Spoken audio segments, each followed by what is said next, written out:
In 2017, Alwyn Whitcher took a job with Saudi Aramco, the kingdom's oil giant. 3 years later, the South African engineer was buried in a landfill-like site after he died of COVID-19. His wife, Kareen, says that the Saudi oil company denied Alwyn medical treatment when he first fell ill with the deadly virus in June. In her words, if they had treated him properly early on or sent him to a proper hospital, I'm convinced he would have survived. Critics say that the tragic story of Alwyn Whitcher is a common phenomenon at the world's largest energy company and the backbone of the kingdom's economy.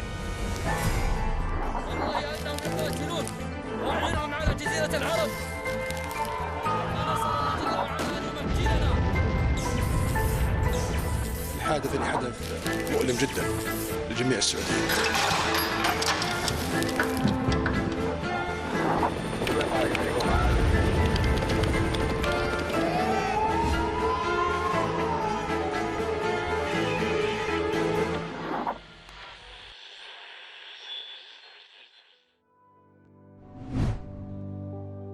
Whistleblowers, mainly former employees at Aramco, say the Mecca for oil engineers is not what it wants to be known for.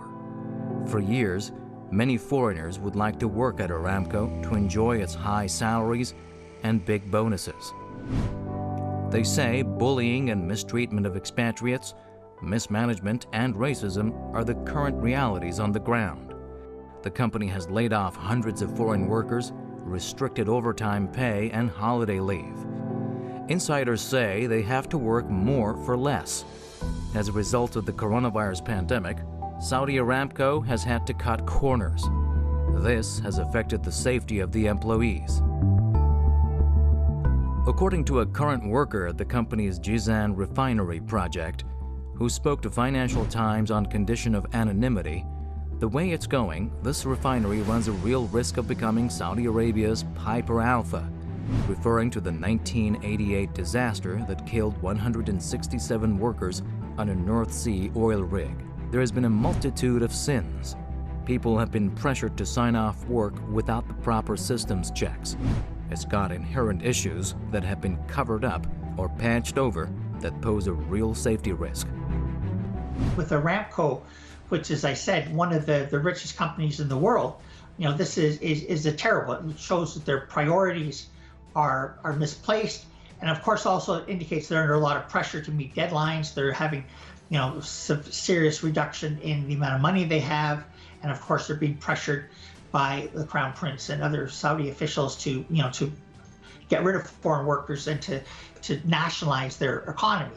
But in the rush to do so, they are taking risks, and these people are not necessarily skilled, and of course they don't like criticism. So like many other people in countries, they think they know everything, but that is not the case, especially when you're dealing with a highly technical and dangerous industry like the oil extraction industry. Some say the mistreatment of the expatriates at Saudi Aramco is the result of the Saudi Crown Prince's Saudiization of the kingdom's workforce. In 2019, youth unemployment was above 30%. It was in 2016 that Mohammed bin Salman told The Economist there are 10 million jobs that are being occupied by non-Saudi employees in the kingdom that I can resort to at any time of my choosing. This obvious change of attitude towards expats has undermined their safety at work. In Aramco, which is, you know, the first or second richest company in the world, you would think that they would be able to look after their workers. In the past, they have, but there's, I guess, a series of problems that Aramco is facing. One is the severe decline in the price of oil. Secondly, you have the Saudiization program from the Crown Prince, who wants to hire more Saudis and get rid of like as much as 10% of the foreign workforce each year, which is a good goal.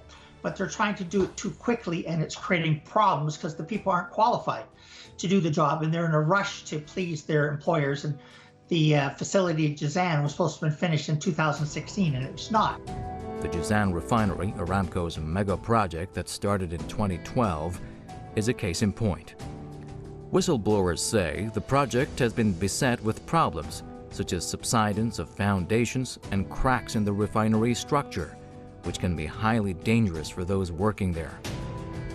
According to another worker at Saudi Aramco, "I truly never believed that coming to Saudi Arabia to work for the world's biggest oil and gas producer to help them construct a refinery the magnitude of Jazan could end so badly." Another employee says that working at Aramco is a matter of life and death, as the Saudi security forces cannot protect the company against the Yemenis with whom Riyadh has been at war since 2015. A British engineer who introduced himself as Michael Redding, not his real name, told the Financial Times that he was forced to leave Saudi Aramco to protect his health. Witness to a missile attack at Jazan, which is close to the Yemen border, he was diagnosed with early-stage post-traumatic stress disorder. The doctor warned that if I went back to Jazan, I would get PTSD I would find it hard to recover from. He continued, "After the missile attack, you look with fresh eyes and realize we're on the verge of a war zone, but there's little provision in place for workers' safety. I asked, what provisions are you making for our safety? And they'd rub their hands together and say, God willing, it'll be fine." Meanwhile, the coronavirus pandemic has made the situation even worse at Aramco. According to whistleblowers, there are no screening of workers arriving at the site after trips, making it a major vector for infection. That level of indifference from the management has shocked many at Saudi Aramco. In the words of one of the employees, you couldn't get a test unless you were at death's door. Meanwhile, engineers from Europe or North America are reportedly provided with better medical care and accommodation, while those hailing from Asian countries such as Bangladesh and Pakistan are almost neglected. Unfortunately, I think it's a widespread problem within Saudi management, even in the other workers, that they tend to have a racist attitude and discriminate against blacks, Bangladeshis, Filipinos, other workers, especially who are not sort of, white from the United States and Canada and Britain. So yes, there is a big problem, and obviously they made a big error, which not only if he's contagious, he's spreading it to other workers, and they should have moved quickly on it. So their negligence, quite frankly, has resulted in the death of this individual, but probably also in many other people being infected with COVID-19, which is, a very bad policy and even, criminally negligent. So yes, I think this is a terrible example, and the Saudis and the Saudi medical officials and Aramco and other companies need to be much more vigilant and take urgent steps to prevent the spread of COVID and to protect the workers, quite frankly. Despite all the inhumane conditions, those who work at Saudi Aramco daren't speak out. They say it might cost them their jobs. They also say it's a waste of time and energy to file a lawsuit against the company inside the kingdom, as the major shareholders are the Saudi royals, who regard themselves as being above the law. Yes, it'd be almost impossible to win a legal battle because the system is compromised. Most of the shareholders are, of course, Saudi members of the Saudi royal family, and there also is this sort of arrogance that the Saudis have, that they are dismissive of foreign workers and they know everything and they're great, even though they really haven't had the experience. They haven't got the proper culture to avoid problems and to take proactive measures to prevent them. And as a result, Western employees and other employees are very concerned, and this is going to have, I think, long-term negative implications for, the Saudi royal family and for Arabia and for its oil industry. Saudi Aramco is by far the best place expatriates can work inside the kingdom.